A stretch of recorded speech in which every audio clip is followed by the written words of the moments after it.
Президент Қасым-Жомарт Кемелұлы Тоқаев ассамблеяның сессиясында анық айтқан, әркімнің патриоттық деңгейі мемлекеттік тілге деген құрметімен өлшенеді деген.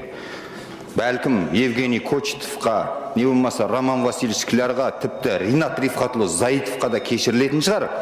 Бірақ атасының аты Әміре, өзінің аты Азамат, атасының аты Біржан, өзінің аты Ержан деген азаматтарға мына жерге келіп шүлдірлеп тұрған жараспайды. Сосын басында екі сөйлем қазақша айтып, артында екі сөйлем қазақша айтып, өтірік мүсіркіп, біздің мемлекеттік тілді қорламауларыңызды сұраймын.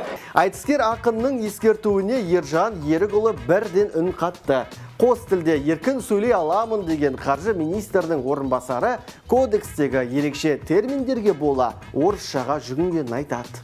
Құрметті Ринат Рафхатович, ескертуіңізді түсіндік. Мен екі тілде бірде еркін айта аламын. Бүгін салық кодексі болғандықтан кейбір мынандай спецификалық терминдер боласын орысша айтқан болатын, бірақ мен бұл кодексті тағы рет сіздердің алдарыңызда ұсынған болатын, айтқан болатын. Ринат Рифқатұлының атасының аты Әміре, өзінің аты Азамат деп ныспысын ерекшелеп көрсеткен шенеунік болса үнсіз қалды.